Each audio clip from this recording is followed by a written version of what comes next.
특성은 없죠. 저녁에 있겠죠. 믿지 아니하면 이란 제목으로 12장 마지막 부분 강의하겠습니다. 믿지 아니하면 어떻게 돼요?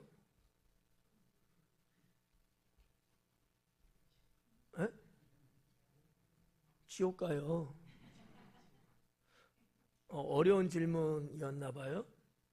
너무 쉬워서 대답할 가치가 없어서 믿지 아니하면 구원 못 받는다. 그거예요. 우리가 하나님을 믿는 이유는 구원받기 위함이다. 그 외에 또 다른 거 있어요? 이유가? 없어요. 나머지는 다 부수적인 거고 구원받기 위해서 믿는 거고 믿는 자는 말씀처럼 구원받는 거고 그 이상도 그 이하도 없습니다. 현대 기독교인들 중에는 이렇게 믿음은 곧 구원이다라고 하는 이거 외에 또 다른 어떤 것들을 자꾸 생각들을 하더라고요.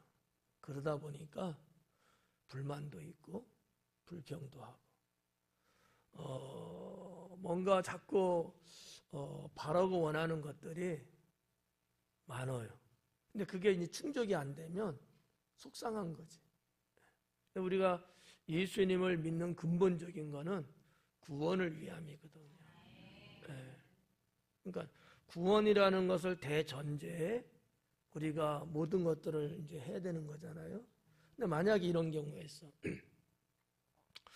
어떤 제2, 제3의 어떤 것들을 내게 있으면 참 좋겠는데 그것하고 구원이라는 것하고 이렇게 비교를 딱 했을 때 비중이 어디 쪽에 많아야 되는 거예요?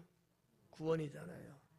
근데 만약에 구원은 지금 모르겠고 죽어봐야 하는 거니까 내가 원하는 쪽에다가 비중을 많이 두는 거예요. 마음을 더 풍성하게 두는 거예요. 이렇게 되면 어떻게 될까요? 여러 가지로 그 결과가 나오겠지만 신앙생활이 어려워집니다. 그래서 성경은 말씀하는 게 뭐냐면 내 마음의 욕심을 버리라는 거거든요. 근데 우리는 자꾸 나도 모르게 이 마음에 자꾸 욕심이 자꾸 생겨요. 욕심들이. 그래서 이 욕심이 충족 안 되거든요. 왜 욕심이겠어요? 그 이상 무엇을 바라는 게 욕심이거든요. 거기까지만 하면 문제 없잖아요. 그 이상이기 때문에 욕심이라는 말을 하는 거거든. 거기까지만 하면 그건 욕심 아니에요. 그죠? 그건 욕심이 아니거든요. 이상을 하기 때문에 욕심이라고 말하고 거기서 내 것도 아닌데 남의 것을 가지려면 그게 탐심이 되는 거거든. 이 탐심은 우상숭배다라고 말했으니까 결국은 욕심이라는 단계가 점차적으로 이렇게 쭉 하다 보면은 나도 모르게 내 안에 주님이 계시는 것보다 내가 요구하는 그게 더 내 안에 막 쌓이게 된다는 거죠. 상당히 위험한 일이다 이렇게 볼 수 있습니다. 자, 오늘 말씀 아주 긴 내용인데 짧은 내용으로 전하도록 한번 노력을 한번 해보려고 해요. 그렇다고 해서 대충 하겠다는 얘기는 아니고 자, 37절 이전에 36절 하반절에 보니까 예수님께서 이 말씀을 하시고 그들을 떠나가서 숨으시니라 이렇게 기록했어요. 앞부분에서 우리가 보고 왔습니다마는 빛에 대한 말씀을 계속하시고 영생에 대한 말씀을 하시고 예수님께 찾아온 유대인들에게 그런 진리를 전해 주셨는데 사실상 그들은 이 말씀을 받아들이는데 흔쾌하지가 않았어요. 상당히 어딘가 모르게 좀 찜찜하고 또 심하게는 속에서 화가 날 정도로 왜? 우리가 알고 있는 것과 저 나사렛 예수 선생님이 전하는 게 너무 다른 거예요. 우리는 지금까지 뭐 선조로부터 시작해서 뭐 제사장이라든지 율법사라든지 납비들을 통해서 이 율법과 말씀을 중심으로 이렇게 축축축축 했다고 생각했는데 예수님 말씀은 그게 아니었던 거예요. 이러다 보니까 상당히 속상했겠죠. 그래서 분위기가 어떻게 보면 좀 사나워졌는지 몰라요. 무슨 말인지 아시죠? 이게 한국말인데. 예, 분위기가 사나워졌다. 분위기가 영 좀 아닌가 예수님 볼 때. 그래서 아마 예수님이 부딪히고 논쟁을 하기보다는 아마 이렇게 숨으셨다 이렇게 표현했는데 그 자리를 아마 피하신 것 같아요. 여기서 지금 뭐 대판 싸워갖고 이럴 지금 상황 아니잖아요. 며칠 후면은 주님은 하나님의 뜻하신 바에 의해서 십자가에 죽으시면서 구원을 이루실 그 상황이기 때문에 뭐 그렇지 않을지라도 예수님이 뭐 다툼을 한다든지 뭐 논쟁을 하고 그러지는 않는데 특히나 지금은 시간적으로 그거는 불가능한 그런 상황이다라는 얘기죠. 저는 이 대목을 보면서 이런 생각을 했어요. 큰일을 앞에 두고는 우리가 조그만 사소한 것도 부딪히면 안 되겠다. 그런 생각을 했습니다. 뭐 어떻게 보면 제가 갖고 있는 신앙의 기본적인 내용이거든요.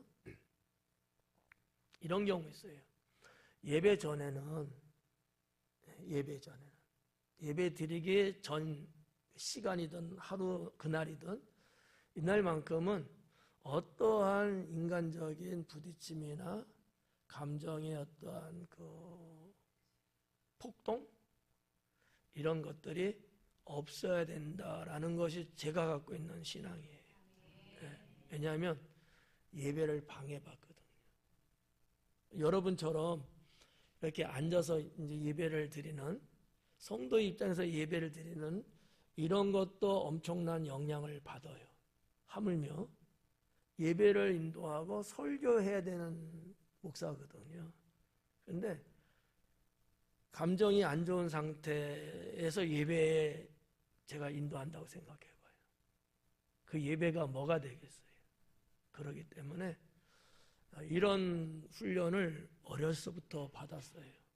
그래서 예배 전에는 어떠한 일이 그것이 나한테 불이익이 된다든지 내 자존심을 건든다든지 아니면 나한테 좋은 뭐가 된다든지 할지라도 예배 전만큼은 사사로운 어떠한 것에 결부돼서는 안 된다. 그래서 저도 물론 연약한 사람이니까 실수나 잘못할 수도 있겠습니다만 최대한으로 정말 절대라는 말은 쓸 수는 없으니까 최대한으로 이거는 피하려고 좀 노력을 하는 그런 이제 상황이거든요. 근데 예배는 우리가 일상생활에서 이제 늘 많이 있는 거잖아. 이거 외에도 여러분들이 어떠한 큰 일을 돕고 있어요. 그것 때문에 기도하고 있었거든요. 그랬을 때는 이런 부딪힘은 없는 게 좋습니다. 왜냐하면 하나님은 결코 좋아하지 않거든요. 내일 시험이다. 이런 거 있잖아요. 내일 면접이 있다. 아니면 어떠한 소망을 하나님께 기도하는 중에 그 이루어질 날이 적정한 날이 다가온 거예요.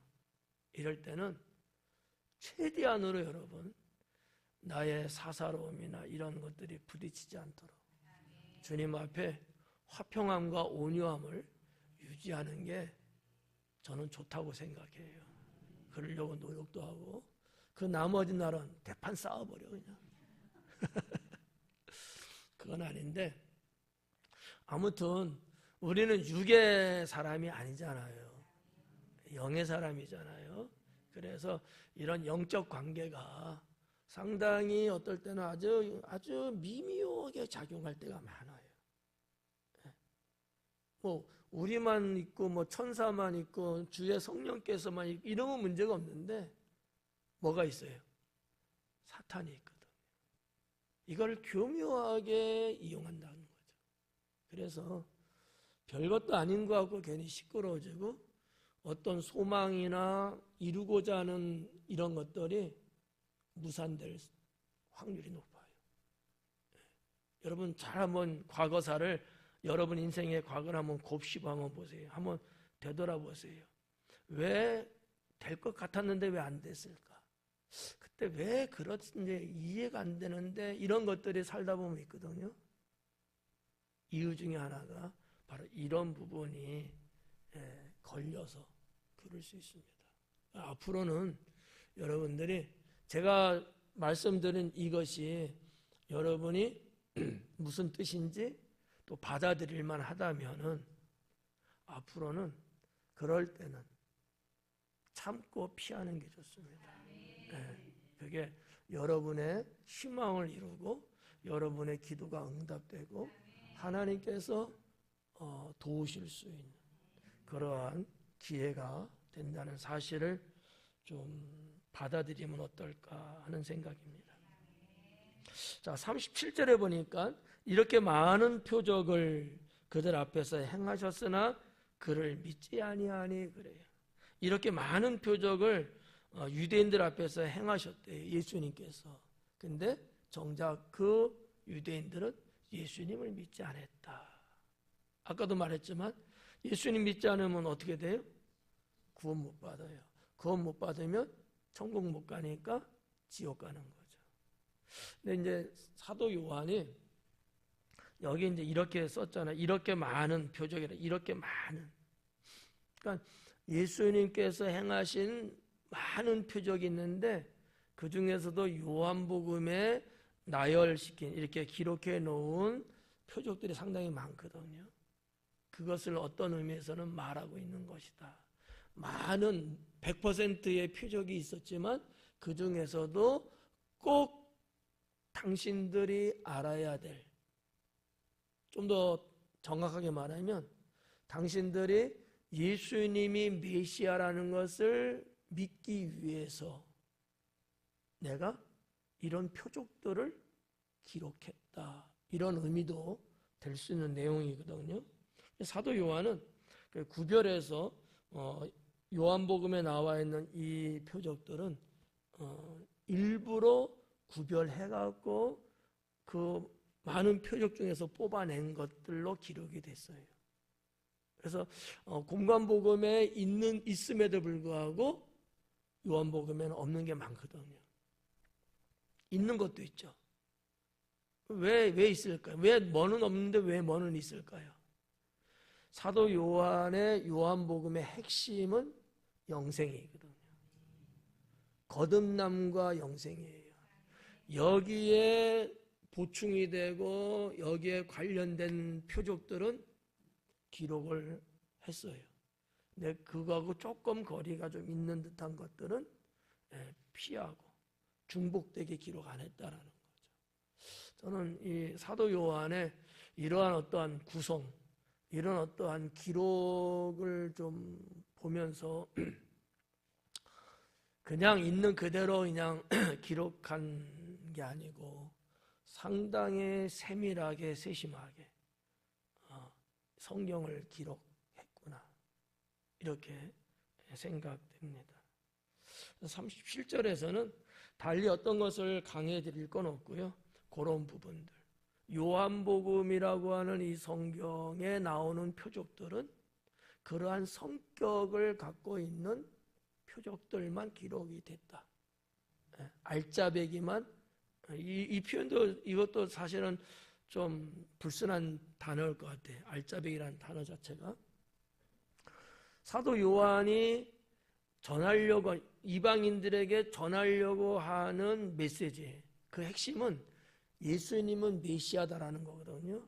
그 메시아 되신 예수님을 믿는 자는 구원을 받는다. 영생할 수 있다. 그렇지 않으면 구원을 못 받는다. 이게 핵심이거든요. 그래서 여러분이 잘 알고 있는 요한복음 3장 16절 뭐예요? 하나님이 세상을 이처럼 사랑하사 독생자를 주셨으니 이런 말씀도 그냥 있는 게 아니고 영생이라는 구원이라고 하는 가장 핵심적인 메시지를 전달하고 있는 내용들이거든요. 네. 이해가시나요? 네. 성도들이 이해한다고 했을 때만큼 행복한 경우는 없는 것 같아. 그렇잖아. 이해도 못한 나 혼자 떠들면. 근데 작은 거든 큰 거든 성도들이 이게 무슨 말이구나, 그랬구나 하는 것을 이해할 수 있다면 설교하는 목사 입장에서는 가장 큰 보람이죠. 예. 이거 하나를 해드리려고 1시간 정도는 투자를 해야 되거든요. 요거 하나만 하려고 해도 많은 내용을 들여다보고 많은 서적을 또 찾아봐야 되고 성경을 수십 번 읽어봐야 되고 설교는 특히 강의는 그냥 이렇게 쉽게 나오는 게 아니거든요. 외람된 얘기지만 설교는 30분이면 준비할 수도 있어요. 준비하는 게 중요한 게 힘든 게 아니고 설교하는 게 더 힘들거든요. 강의는 안 돼요. 강의는 시간을 투자하는 것만큼 나오는 거거든요. 그래서 어려운데 이 어려운 강의를 이렇게 이해하신다니까 얼마나 행복합니까? 38절에 보니까 이는 선지자 이사야의 말씀을 이루려 하심이라. 그러니까 사도 요한은 지금 이러한 말씀들과 이사야서의 말씀하고 연계를 시키고 있어요. 그래서 이사야의 말씀을 한 3번 정도 인용을 하는 내용이 나오거든요. 근데 그 이사야의 말씀이 지금 우리가 주일 저녁에 이사야 강의를 하고 있잖아요. 그 내용하고 같이 지금 가고 있는 거예요. 이따가도 말씀 한번 드릴게요. 여기 보면 주여 우리에게서 들은 바를 누가 믿었으며 주의 팔이 누구에게 나타났나이까. 그래요. 이 말씀도 이사야서 53장 말씀을 인용한 거거든요. 주여 우리에게서 들은 바를 누가 믿었? 우리에게 들은 바를 누가 믿었냐 이거지. 그러니까 이사야 시대 때 유대 백성들이 주의 종을 통하여서 선포되는 그 말씀을 그들은 어땠다는 거예요? 아무도 안 믿었다는 거예요. 우리 지금 이사야서 8장 지금 강의하고 있잖아요. 아하스 왕 때의 지금 내용이잖아요. 아무도 안 믿어요. 그 전에도 그렇고요. 오히려 뭐를 믿었어요 그들은요? 이방 나라의 국력 뭐 이런 거. 그 나라의 어떠한 그 왕의 말 그게 더 든든해 보였던 거야. 하나님 말씀보다도 사람의 말이 더 든든해 보였고 그 사람도 우리보다 더 세고 더 위대하고 큰 나라의 사람이라면은 더더욱. 그래서 하나님을 믿고 따르기보다는 이방의 큰 나라의 왕의 말을 더 믿고 따랐다는 거죠. 그게 지금 유대에서는 뭐예요? 아수르 왕이었던 거예요. 아수르. 뭐 이런 것들. 주여 우리에게서 들은 바를 누가 믿었으며 주의 종이 말을 전했는데 안 믿었다는 거예요. 주의 팔이 누구에게 나타났나이까? 주의 팔이 누구에게서 나타났습니까? 이 표현은 구원이 메시아에게서 이루어진다는 표현이거든요. 그럼에도 불구하고 그들에게는 주의 팔이 누구에게 나타났나이까? 당연히 메시아를 통해서 주의 구원이 나타나는 거거든요. 그럼에도 불구하고 그들은 안 믿었다라는 얘기예요. 이렇게 현저하게 드러나 있는 진리임에도 불구하고 그들은 안 믿었다라는 거죠. 왜? 당신들의 구원은 영적인 데서 보질 못했고요. 육적인 데서만 자꾸 찾으려고 했거든요. 그러니까 안 되죠. 그래서 여기 39절에 보니까 그들이 능히 믿지 못한 것은 이 때문이니 그래요. 그들이 능히 믿지 못한 것. 왜 그들은 믿지 않았을까? 믿지 못했을까? 저는 한 2가지로 생각을 해봅니다. 하나는 성경 예언이죠. 성경이나 예언. 주의 종을 통해서 선포된 예언의 말씀, 넓게는 성경을 깨닫지 못했어요. 성경을, 하나님 말씀인 성경을 깨닫지 못했어. 그게 무슨 말씀인지 진리를 몰랐어요. 그래서 믿지 못한 거예요. 만약에 깨달았으면 당연히 믿겠죠. 못 깨달은 거예요. 네. 그래서 참 이게 참 어려운 건데, 이거하고는 좀 달라요. 글을 모르는 분들이 있잖아요.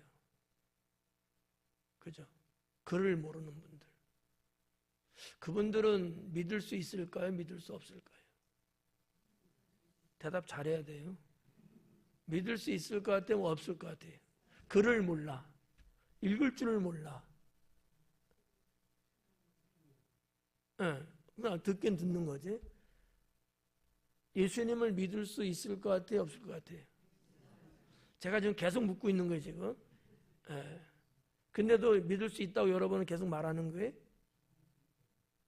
이렇게 이제 죽잖아. 믿을 수 있죠. 왜? 깨달을 수는 있으니까.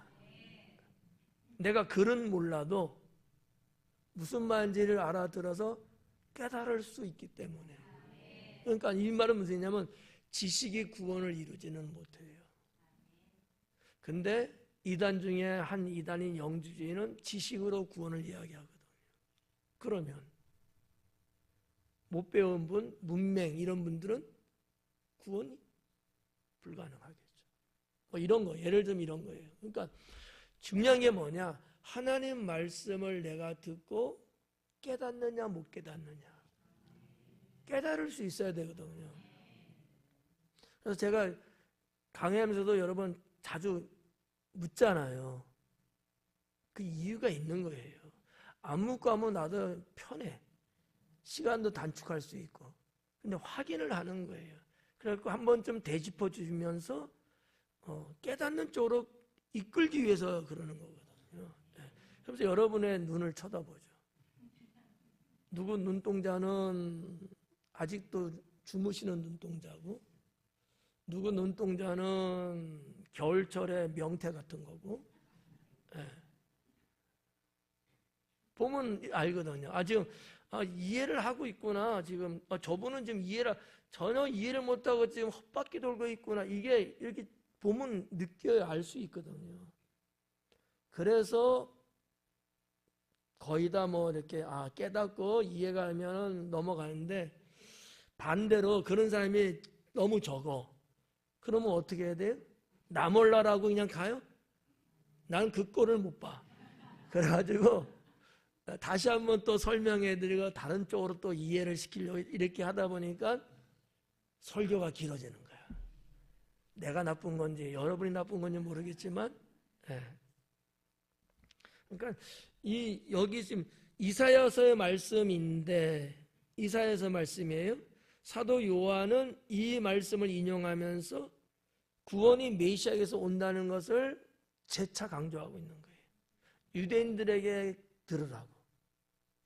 너희의 조상, 너희가 그렇게 신뢰하는 이사야 선지자를 통해서 하나님이 이렇게 말씀했다.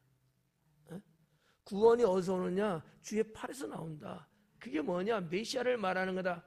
이게 성경을 그 당시에도 연구한 사람들은 무슨 말인지 알아요. 알긴 아는데 영적으로 그걸 깨닫지 못하는 거였죠. 이러다 보니까 그들이 엉뚱하게 이방신을 쫓아가고 사람을 의지하고 인간의 욕심을 부리는, 더 나아가서 잔꾀를 부리는 그러한 유대인이 되어서 결국은 어떻게 됐어요? 우리가 주일날 봤잖아요. 포로로 끌려가는 인생 마지막이 됐다라는 거죠. 39절에 보니까 성경을 깨닫지 못했던 거 하나고, 두 번째는 죄악이 너무 커서 믿지 못하게 됐다. 이게 상당히 중요한 내용이에요. 내가 주님 말씀, 주님을 내가 믿는 데 있어서 어느 선까지는 뭐 우리가 뭐 죄짓고 뭐 어쩌고 해도 믿을 수가 있게 되는데, 이 죄악이 너무 커지잖아요. 믿음이 없어져 버려요. 여러분은 지금 예수님을 믿는 믿음이 여러분 안에 있어요, 없어요? 확실하죠? 근데 내가 세상을 살면서 하나님 앞에 짓는 죄가 많으면, 이게 커지면, 부풀어지면 그 믿음이 사라져버려요. 믿을 수 없게 돼버려요. 못 믿어요. 그러니까 죄악이 믿음을 가로막는 거지. 이게 그 당시 이사야 시대 그 당시 유대 백성들이 범죄한 내용이고요. 북이스라엘 사람들도 하나님을 떠나 산 이유가 바로 거기 있어요. 그들이 일상생활 속에서 짓는 죄들이 너무 많고 컸던 거예요. 그러다 보니까 신앙이라는 것은 다 상실돼 버렸어요. 없어져 버렸어요. 우리도 마찬가지예요. 여러분들이 지금 믿음을 간직하고 믿음으로 가고 있는 이유는 세상에서 짓는 죄가 크고 많지 않기 때문에, 사소하고 자잘구레한 조그만 이런 것들 능히 감당이 되는 이런 것들이기 때문에 가능한 거죠. 어떤 분들 여러분 마치 주님을 떠나 살듯이 세상에서 자기 멋대로 살아가는, 예배도 이제는 거의 못 드리고 예를 드리는 거예요.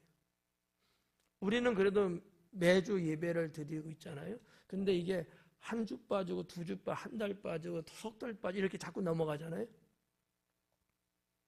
믿음이 사라져요. 그래서 우리가 쉽게 하는 얘기가 있잖아요. 믿음이 없다고. 왜 믿음이 없어요? 원래 믿은 사람, 믿음이 있는 사람인데 왜 믿음이 없어졌어요? 그런 죄악이 우리의 영을 가로막기 때문에 안 믿어지는 거예요. 그런 부분들.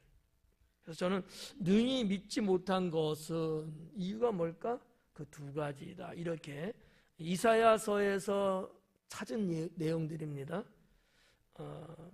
근데 이제 사도 요한은 그랬어요. 곧 이사야가 다시 일렀으되 그들의 눈을 멀게 하시고 그들의 마음을 완고하게 하셨으니 이는 그들로 하여금 눈으로 보고 마음으로 깨닫고 돌이켜 내게 고침을 받지 못하게 하려 함이라. 5가지 정도의 동사가 나오는 내용인데 이게 이사야서에 있는 말씀이에요. 우리가 그 10절에서 이 부분을 봤거든요. 네. 마음을 둔하게, 귀가 막히게, 눈이 감기게 이런 내용들이에요. 이것이 이사야 그 시대의 당시 사람들의 모습이었다라는 거죠. 그들의 눈을 멀게 하고 왜 이렇게 하나님이 했다는 얘기예요. 왜요? 그들을 심판하시려고. 그래서 우리가 임봉하는 얘기도 지나간 주일날도 했잖아요. 이사야 강해 때. 전혀 못 듣는 것처럼 표정이 그런데 봉했다 그랬잖아요. 말씀을 봉하고. 왜 그랬냐고요. 하나님인데 심판하시려고. 이제는 하나님의 말씀이 끊어졌어요. 더 이상 전하지 마라. 그리고 딱 인쳤어요. 이스라엘의 역사, 그 400년의 흑암기 역사, 하나님의 400년 동안 떠났어요. 말라기가 마지막이에요. 그리고 나타나는 게 세례 요한이거든요. 그 기간이 400년이에요. 이거를 이제 신학에서는 이스라엘의 중간기 이렇게 말하거든요. 400년 동안 말씀이 떠납니다. 없어요. 이런 것처럼 이사야 시대 때도 지금 그거예요. 말씀을 전하지 마라. 이제는 봉해라. 그리고 그들은 어떻게 돼요? 이방의 포로로 끌려가는 거예요. 왜? 하나님이 하신 거예요. 왜 그러셨냐 이거지. 왜 듣지도 못하게 보지도 못하게 느끼지도 못하게 왜 그러셨냐는 거지. 그들의 죄악이 너무 커서 이제는 선을 넘었어요. 심판해서 고쳐야 되는 거야. 자젤구레하게 여러분 약국 가서 약 사갖고 먹어서 치료되는 게 아니라 이제는 대수술을 받아야지만 살 수 있는 거예요. 비유의 얘기입니다. 이해가요? 우리가 그냥 좀 아프면 이렇게 약국 가서 약 타먹고 이래도 낫잖아요. 근데 그거 갖고는 안 돼요. 그냥 조그만 병원 가서 이렇게 치료받, 이거 갖고도 이게 치료가 안 되는 거야. 얼마나 곪고 썩었으면. 그래서 대수술을 해야 돼. 막 10시간씩 대수술을 해야지만 살릴 수 있어요. 비유의 얘기예요. 이게 지금 하나님이 심판인 거예요. 하나님이 이스라엘 백성을 완전히 죽이기 위해서 하는 심판 아니라는 거지. 이대로 놔뒀다가는 영원히 죽을 수밖에 없으니까 살리기 위해서 대수술을 하시는 거예요. 그 얘기를 지금 말씀하고 있는 거거든요. 지금 예수님의 이때의 유대 백성들도 이사야 시대 때 그 백성들하고 똑같다라는 얘기예요. 그 얘기를 하고 있는 거예요. 그래서 이사야서를 인용하고 있는 거예요. 지금. 불신앙이 이사야 선지자의 예언을 성취하게 했다. 뭐 이렇게 표현해도 이해가 될는지 모르겠어요. 지금 예수님 당시에 유대인들이 갖고 있는 불신앙, 예수님을 안 믿는 거죠. 네. 이사야서에 기록된 메시아에 대한 예언을 응답하고 있는 거예요. 이사야 선지자 때 메시아에 대한 예언을 해놨는데 예수님 당시에 유대인들이 믿지 않음으로 인해서 그 예언이 응답되고 있다는 얘기예요. 이해가요? 네. 하나님은 하나님의 말씀 예언한 것은 반드시 이루시겠죠. 네. 그러니까 지금 예수님 당시에 유대인들이 예수님을 메시아를 믿지 않는 것, 네. 믿지 않고 있잖아요. 이것은 이미 한 700년 전에 예언한 것을 이루려 하심이다라는 얘기지. 그리고 그래서 예수님이 메시아라는 사실, 하나님의 아들이라는 사실, 그것을 더 부각시켜주는 이런 부분들이 이제 있다고 볼 수 있습니다. 41절에 보니까 이사야가 이렇게 말한 것은 주의 영광을 보고 주를 가리켜 말한 것이라 그래. 이사야가 이렇게 말한 것은 주의 영광을 보고. 여기서 말하는 주는 여호와겠죠. 하나님이에요. 이사야 구약이니까 주님을 가리켜 말한 것이다. 근데 이 말을 왜 사도 요한이 썼을까? 예수님을 소개하기 위한 거예요. 이렇게 보는 거죠. 주의 영광, 여호와의 영광을 메시아의 영광으로 지금 바꾸고 소개하고 있는 거예요. 그러니까 이사야서는 구약이기 때문에 여호와 하나님의 영광이 맞는데 이 말을 사도 요한이 예수님 당시에 그때로서 말하고 있는 얘기는 여전히 여호와 하나님의 영광을 말하려고 말한 게 아니라 메시아는 그리스도는 그분이 곧 하나님이시기 때문에 죄인을 구원하러 이 땅에 오셨단 말이에요. 메시아의 영광을 말하기 위해서 이 말을 지금 인용하고 있는 거예요. 이런 부분들이 이제 좀 일반 성도님들이 납득하기 좀 어려운 그런 좀 신학적인 부분, 영적인 부분이 깔려 있는 내용들인데 뭐 요 정도 해도 되지 않을까. 그러나 봐봐요. 그러나 주의 영광을 보고 주를 가리켜 말한 것이다. 이렇게 말했어요. 여호와 하나님의 영광을 여호와 하나님을 가리켜 말한 건데 이 말을 그대로 옮기면 신약에 와서는 메시아의 영광을 메시아를 가리켜 말한 것이다. 이 얘기예요. 지금 42절에 보니까 그러나 관리 중에도 그를 믿는 자가 많았다. 다 안 믿었어요. 예수님 당시 다 안 믿었는데 그러나 관리 중에서 믿는 자도 많았다.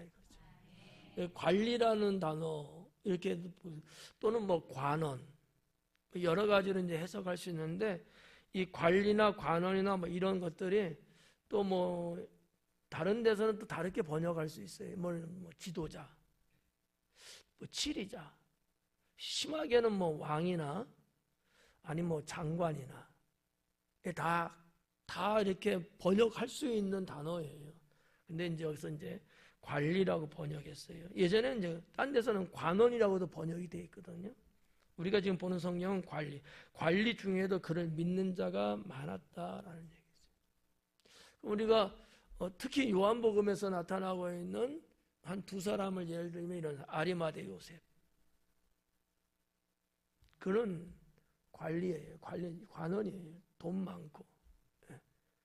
또 니고데모,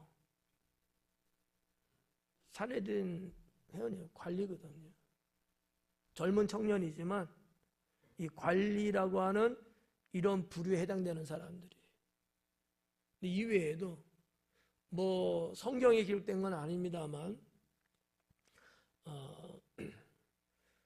구전이라고 할까, 다른 어떠한 고대 역사서에 나오고 있는 얘기지만 빌라도의 부인도, 그러니까 예수님 당시에 고관들 아니면 뭔가 부유한 사람들, 이스라엘에만 사는 게 아니고 타 나라에서 다니면서 상업을 하는, 장사하는 이러한 사람들, 하여튼 하류 계층의 일반 서민 말고 권력이 있든지 재물이 있든지 그 시대에 상당히 윗선에 있던 사람들 중에는 많은 사람들이 예수님을 믿고 따랐습니다. 네. 이거는 역사 속에 나오는 얘기들이거든요. 성경에는 그런 것들이 이렇게 기록이 안 되고 있지만, 그래서 성경에 나온 두 사람을 소개해 드린 거예요. 아리마대 요셉, 니고데모. 이 사람들은 관리거든요. 그래서 성경에서도 관원이라고 번역이 되어 있거든요. 네. 이렇게. 그러니까 다 믿었던 건 아니에요. 대제사장과 바리새인들의 그 강압을 받고 사는 서민들, 그들의 권력 하에 있는 백성들, 그들의 힘을 어떻게 이겨낼 수 없는 이런 사람들 있잖아요. 근데 대등한 사람들 있죠. 대등한 사람들은 오히려 믿는 사람이 많았어요. 근데 지배를 받는 국민들, 그들은 믿고 싶지만 믿을 수가 없었고, 여기도 나왔지만 믿음에도 불구하고 내가 믿는다고 고백을 못하고 살았어. 왜? 출교당할까 봐. 이 말씀은 우리가 요한복음 9장에서 본 내용이에요. 출교하겠다 그랬거든. 산헤드린 공회에서 공식적으로 믿는 자는 출교시키겠다 그랬거든요. 유대인이 유대에서 출교당하면요 곧 죽음과 같은 거거든요. 모든 게 다 아웃이. 그게 무서우니까 대놓고 말을 못했던 거죠. 오늘 여기도 마찬가지. 여기 써 있잖아요. 관리 중에도 그를 믿는 자가 많았다. 근데 바리새인들 때문에 드러나게 말하지는 못했다. 바리새인들의 권력, 그 권세, 그 힘에 지배 당할 수밖에 없는 일반 백성들은 눈치 볼 수밖에 없었던 거죠. 뭐라 그래? 이는 출교를 당할까 두려워함이라. 출교를 당할까. 제가 어느 북한에 대한 방송을 이렇게 본 적이 있는데, 짤막하게 이야기하면, 만약에 남한 K 컬처, 문화라든지 이런 것들 있잖아요. 드라마, 음악 이런 거 하면은 너희들 강등시키고 직장에서 잘라버리고 아니면 지방으로 보내고 이런 어떤 조치가 있었다고 하는 거예요. 그러니까 법적 구속력은 아니지만 그 사회적으로 그렇게 조치할 수 있는, 감옥에 보내는 정도는 아니었고 그런 어떤 불이익을 주는 거였죠. 근데 평양 같은 큰 도시는 그게 먹힐 수는 있는데, 저 시골 지방에 있는 북한 사람들은 그러려면 그래라. 우리가 사는 여기 자체가 지금 가난하고 헐벗고 강등되고, 그럼 여기서 쫓겨나는데 어딜 쫓겨나겠냐, 이랬대요. 그러니까 북한 당국에서 이거 안 되겠다. 그래갖고 법을 만든 거예요. 한국 문화나 드라마나 영화나 음악이나 이런 것들을 보게 되면 사형시키는 거로 법이 제정됐어요, 북한에서요. 그러니까 그게 처음부터 있었던 건 아니라는 거죠. 그런 법은 없었는데 이제는 법으로 짓누르는 거야, 법으로. 여기 좀 구분이 가시죠? 예. 전에는 불이익만 줬거든요. 이제는 법으로 사형까지. 예. 이런. 그러니까 지금 이 바리새인들 눈치 봐야 되고 바리새인들이 출교시키겠다 이 법으로 지금. 그러니까 뭐 일반 사람들은 믿는다고 대놓고 말할 수도 없고 이런 상황인 것을 우리가 여기서 이제 볼 수 있는 거죠. 43절에 그들은 사람의 영광을 하나님의 영광보다 더 사랑하였더라. 근데 사도 요한은 이렇게 끝맺음을 해요. 자, 출교 당할까 봐 무서워서 그랬던 건데 그럼에도 불구하고 뭐라고 평가해요? 사람의 영광을 하나님의 영광보다 더 크게 봤다고 하는 얘기지. 그러니까 결론에 평가는 뭐예요? 이거는 뭐 칭찬도 아니고 믿음이 잘못됐다 이렇게 보고 있는 거란 말이죠. 그러니까 우리 성경적으로 기독교적인 신앙으로 봤을 때는 그런다 할지라도 어떻게 가야 돼요? 내 신앙을 내가 고백할 줄 알고 표현할 줄 알고 네, 그 신앙으로 가야 되는 게 맞는데 사람의 영광을 하나님의 영광보다 더 크게 본 거예요. 사람의 영광이 뭐예요?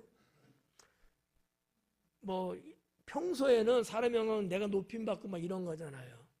여기서 말하는 사람의 영광은 불이익 당하지 않고 내가 경제활동한다든지 내가 그냥 일반 백성으로 자유롭게 편하게 살 수 있다든지 이런 어떤 유익성을 암시하고 있는 넓은 의미에서 그런 것들이거든요. 그런 것들을 하나님께 영광 돌리는 것보다 더 중하게 여겼기 때문이다. 만약에 죽고자 하는 신앙이었다 하면 어땠을까요? 그러진 않았을 거 아니에요. 그럴지라도 내가 하나님 영광 돌리는 이게 우리가 성경에서 신약이든 구약이든 다 나오는 내용이잖아요. 그런 부분들. 그렇다면 우리는 이쯤에서 내 신앙은 어떤가 한번 점검해 볼 필요는 있지 않을까. 나도 살면서 사람의 영광을 하나님께 드리는 영광보다 더 내가 중요하게 여기는 것은 아닌가. 내가 얻게 될 어떤 유익, 편리성 이런 거. 사람들로부터 뭐 이렇게 받게 되는 어떠한 뭐 기쁨, 뭐 인생으로서의 어떤 행복, 편안함 이런 것 때문에 하나님을 믿는 이 믿음이 쇠하여지고 포기해야 되고 이러고 있는 것은 혹시 없는가 하는 거죠. 교회 가면은 뭐 그런 거 있잖아요. 회사 직장에서도 여기는 그런 사람이 거의 없네. 직장하고는 거의 무관한 사람들이네. 이제 그럴 수 있거든요. 이번에 저기 뭐 출근해서 일해야 됩니다. 나 예배 주일날 예배인데 나오세요. 뭐 이런 경우가 있을 수 있잖아요. 어려움 쉽지 않은 얘기지만은 그런 일들이 우리의 삶 속에 있거든요. 그랬을 때 나는 어떻게 될까? 어떻게 될 것인가? 하루라도 더 나가서 한 20만 원을 벌어야 되나? 아니면 뭐 주의를 지킨다든지 뭔가 주의 영광을 위해서 내가 그걸 포기해서라도 내가 뭔가 신앙의 영적 유익을 내가 먼저 생각해야 될 것인지 뭐 이런 부분들. 남의 얘기가 아니에요, 사실은요. 우리들에게도 충분히 있을 수 있는 것들이거든요. 네. 결론은 뭐예요? 평가는 뭐예요? 여기 그들은 뭐라 그래요? 사람의 영광을 하나님의 영광보다 더 사랑했대. 그러니까 이것은 낙점이죠. 낙제야, 낙제. 사도 요한은 이렇게 평가 내린 거예요. 그러면서 이렇게 신앙을 지금 전하고 있는 거예요. 그런 신앙 돼서는 안 된다. 그런 신앙 되면 안 된다. 44절에 보니까 예수님께서 외쳐 이르시되 나를 믿는 자는 나를 믿는 것이 아니요 나를 보내신 이를 믿는 것이다. 예수님께서 외쳐 이르시되 외쳤다라고 그러거든요. 다 아시는 단어지만은 크게 소리 질렀다는 거예요. 그러니까 이와 같은 일이 이제 있는 거예요. 여기 이게 다른 사건 아닙니다. 바로 이어지는 내용이에요. 예수님이 이런 것을 놓고서 큰 소리를 질렀다는 얘기예요. 뭐에 대한 거예요? 예수님이 큰 소리를 외치는 경우가 그렇게 흔치 않거든요. 상당히 강조하고 꼭 필요하고 그래야만이 될 때, 여러분 알다시피 아멘 아멘 내가 진실로 진실로 너에게 진실 이렇게 이런 강조법이 이제 그럴 때만 있는 거거든요. 근데 크게 소리 지르는 경우는 아주 드문 얘기예요. 그만큼 아주 그 당시는 중요하지 않았을까 이렇게 보는 건데, 나를 믿는 자는 나를 믿는 게 아니다. 나를 보내신 이를 믿는 것이다. 왜 이렇게 말씀하셨을까? 여러분들에게는 나를 믿는 자는 영생을 먹 이렇게 말하면 여러분은 어떻게 받아들일 수 있어요? 없어요? 예수님은 나 말고 예수님을 믿는 자는 영생을 얻는다 이렇게 말하면 여러분 믿어요? 못 믿어요? 유대인들은 못 믿어요. 그래서 누구를? 하나님을. 나를 믿는 것은 나를 믿는 게 아니고 하나님을 믿는 거야. 나를 보내신 하나님을 믿는 거야. 나를 믿는 게 아니고 나를 보내신 하나님을 믿는 거야. 그러면 유대인들은 꼼짝 못하는 이야기지. 조금 비껴간 말씀이에요. 비껴간. 그러나 또 어떤 의미에서는 예수님은 절대적으로 당신을 드러내지 않고 있다. 모든 걸 다 하나님께. 이런 또 신앙을 또 보여주고 계시는 거예요. 네. 그 밑에 있는 내용들 다 그런 유형의 말씀들입니다. 나를 믿는 자는 나를 믿는 게 아니고 나를 보내신 하나님을 믿는 것이고, 나를 보는 자는 나를 보내신 이를 보는 것이다. 46절에 나는 빛으로 세상에 왔나니 무릇 나를 믿는 자로 어둠에 거하지 않게 하려 함이로다. 이게 상당히 중요합니다. 나는 빛으로 세상에 왔다. 너무나 잘 알고 있는 거예요. 이거는 요한복음 1장서부터 강조한 내용입니다. 나는 빛으로 왔다. 난 참빛이다 이렇게 표현하셨거든. 난 참빛이다. 무슨 얘기냐면 태양의 빛 이런 게 아니라는 거예요. 이단들이 말하는 자기를 드러내는 그런 게 아니고 나는 진실한 빛이다. 이런 이제 표현을 한 건데, 나는 빛으로 세상에 왔대요. 여러분은 뭐예요? 여러분도 빛이다 그랬잖아요. 네, 빛이다. 세상의 빛이다. 똑같은 내용이에요. 근데 뭐라 그래? 나를 믿는 자로 어둠에 거하지 않게 하려고. 나를 믿는 자는 어둠에 거하지 않도록 하기 위해서다. 이 얘기예요. 여러분은 예수님을 믿는 분이잖아요. 그럼 여러분은 어디에 있지 않게 되는 거예요? 어둠에 있지 않게 되는 거예요. 근데 어둠 속에 있는 거 아니에요 지금? 아니에요. 여기서 말하는 어둠은 상당히 넓은 의미를 갖고 있는 함의적인 표현이에요. 진짜 빛과 어둠의 개념이 아니고 영적인 의미라는 거 아시죠? 이런 거예요.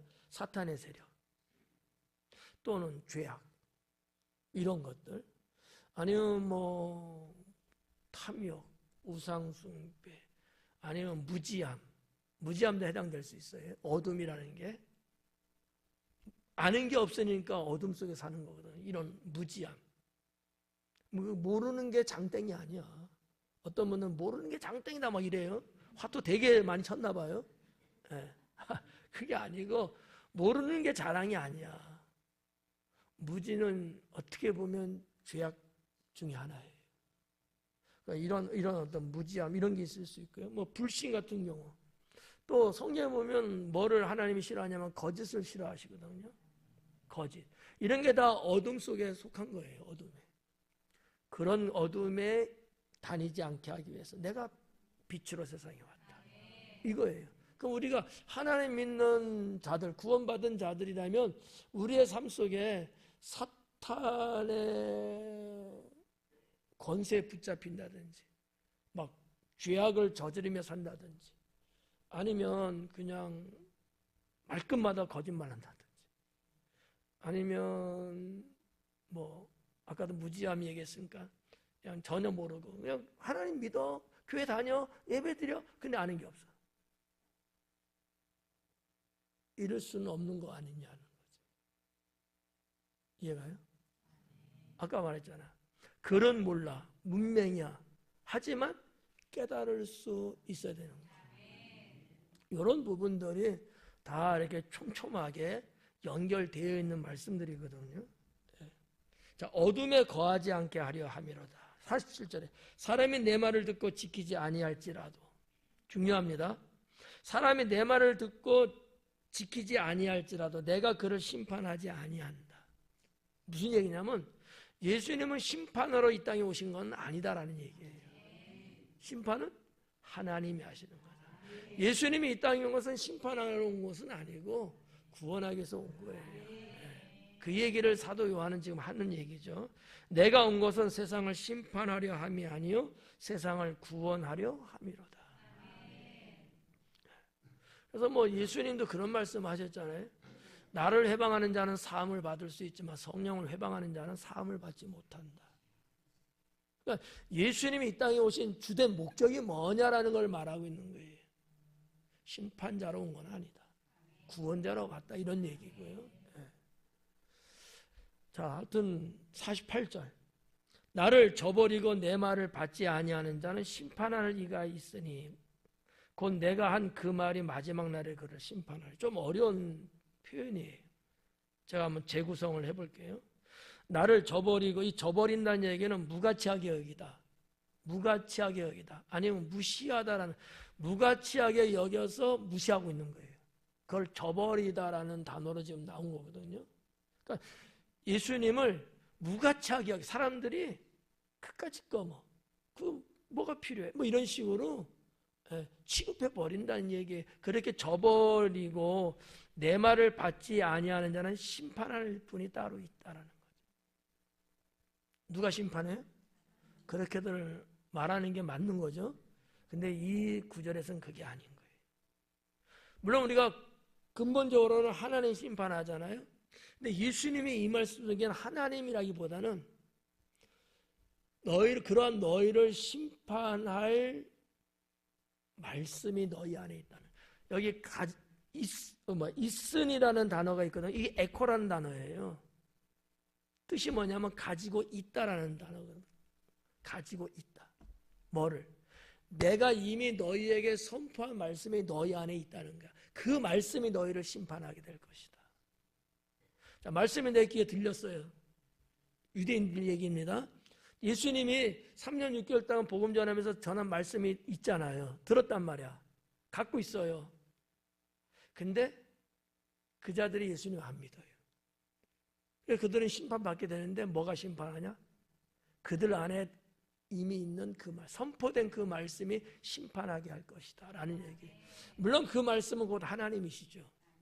하지만 예수님이 강조하는 것은 하나님이라는 개념보다는 말씀, 선포된 말씀, 그거를 강조하고 있는 거예요. 그래서 여기는 뭐 이렇게 번역하면서 빠졌어요. 주어가 빠졌는데 네 안에 가지고 있는 말씀, 그것이 너를 심판할 것이다. 그럼 무슨 얘기예요? 그게 증언한다는 얘기예요. 증거가 된다는 얘기예요. 증거가 없으면 안 되잖아. 그러니까 이런 부분들. 곧 내가 한 그 말이 마지막 날에 그를 심판하리라. 내가 한 그 말이 마지막 날에 너희를 심판할 것이다. 뭐가? 내가 한 말, 그 말, 너희가 들은 그 말, 너희 안에 있는 그 말, 그 말이 너희가 아니다라고 부정할 수 없게끔 심판할 것이다. 그런 얘기예요. 어떻게 보면 무서운 말씀이에요. 우리도 마찬가지거든요. 주님 말씀 매주 여러 차례 듣잖아요. 그 말씀이 죽어 있는 게 아니에요. 나를 선악과 갈라놓고 구별시켜놓고 그 말씀의 능력에 대해서 나로 하나님 나라의 삶을 살게 하고 이런 것들이거든요. 5월달 주신 말씀 있잖아요. 주의 능력을 입으라. 저도 지금 5월에 들어와서는 지금 기도할 때 그런 기도가 좀 많이 돼요. 주의 능력을 입혀 주옵소서. 주의 능력을 입혀 주옵소서. 그 능력이 그냥 옛다 가져라고 그냥 이렇게 이런 거는 그냥 샥 이렇게 와요? 그럴 수도 있어요. 있는데 그게 아니고 말씀이 능력이라. 하나님 말씀이 권세거든요. 그 말씀을 내가 입으면, 내가 소유하게 되면 내 안에서 나의 죄성을 몰아내고 세상 죄악이 나를 부딪힐 때 그 말씀의 능력 권세로 이기게 하시고, 그 말씀은 태초 전부터 영원 전부터 있던 말씀이죠. 그러니까 하나님이 세상을 창조할 때도 말씀으로 창조, 그 말씀이 저와 여러분 안에 있고 있는 자만이 주님의 능력을 행사하며 살 수 있습니다. 자, 뭐 하여튼 그런 내용들을 49절, 내가 내 자의로 말한 것이 아니다. 나를 보내신 아버지께서 내가 말할 것과 이룰 것을 친히 명령하여 주셨다. 그래. 내가 말할 것과 이룰 것을 그래요. 예수님 말씀은 곧 하나님 말씀이라는 것을 암시하고 있는 49절 말씀이고요. 자, 여기서 말하는 내가 말할 것과 이룰 것, 그게 도대체 뭘까? 이러는 거예요. 예수님을 믿으면 구원받는다. 또 하나는 생활에 대한 말씀이에요. 예수님은 공생애 동안에 믿는 자의 삶에 대해서 계속 말씀하고 있었거든요. 유대인들, 바리새인들이 여기에 부딪혔던 거예요. 그들의 삶이, 그들의 생활이 하나님 뜻에 어긋났기 때문에. 그러니까 예수님 믿으면 구원받는다는 것이 이룰 것. 또 그거 말한 것. 또 이룰 것은 뭐야? 생활에 된 거야. 한 세 가지만 말할까요? 하나는 선하게 사는 것. 두 번째 의롭게 사는 것. 세 번째는 성결하게, 거룩하게 사는 것. 이런 것들을 뭐라고 할까? 예수님이 말씀하신 많은 것들이 간단하게 표현하면 선과 공의와 거룩이에요. 이런 거를 다 일러주셨다는 거지. 일러주셨다. 친히 명령하여 주셨으니. 50절, 나는 그의 명령이 영생인 줄 아노라. 여기서 이제 그 명령이라는 단어로 됐어요. 원래는 이 엔톨레라는 단어로 되어 있거든요. 계명이라는 뜻이에요. 그러니까 원래 그 뜻은 계명이에요. 근데 그 계명을 명령으로 번역한 거예요. 근데 이상하지 않은 번역이에요. 괜찮은 번역이에요. 좀 더 우리들한테 그리고 앞에서 말하고 있는 내용하고 연결될 수 있는 표현이거든요. 명령. 나는 그의 명령. 말씀이라고 아까 봤잖아요. 하나님이 이렇게 계명을 주셨어요. 말씀을 주셨어요. 근데 그건 다 명령법이에요. 그래서 명령이라고 번역한 것이 전혀 이상하지는 않아요. 나는 그의 명령이, 그의 계명이 명령으로 주신 건데 그게 영생인 줄 아노라. 그래서 말씀 이꼬로 영생. 말씀이 없는 자는 구원이 있다고 보기는 어려워요. 그 말씀은 곧 하나님이시라. 이렇게 요한복음에서는 그렇게 이제 연결을 짓고 있는 내용들이죠. 그래서 이제 그러므로 내가 이루는 것은 아버지께서 내게 말씀하신 그대로니라 하시니라. 그러니까 하나님이 내게 주신 말씀 그대로 나는 전했다는 거지. 그래서 나는 안 믿을지라도, 너희가 나를 안 믿을지라도, 나사렛 예수란 나는 안 믿을지라도 내가 전한 하나님 말씀은 믿어라. 이 얘기를 앞부분에서 하고 넘어왔거든 우리가. 이해가시죠? 여러분이 여기 있는 목사는 안 믿어도 제가 전한 성경 말씀은 믿으셔야 된다. 이렇게도 이제 우리가 볼 수 있는 거죠. 그래서 예수님은 강조한 부분이 그래서 말씀이었어요. 이게 요한복음의 핵심입니다. 마태, 마가, 누가하고는 달라요. 그래서 요한복음 1장부터 말씀이 나와요. 그리고 그 말씀을 꺼내면서 사도 요한은 태초에 천지를 창조를 말씀을 했다는 것을 연결시키고 있어요. 그만큼 사도 요한은 말씀을 중요하게 여기고 있다. 앞으로도 중요하게 여길 것 같아요. 네. 기도하겠습니다.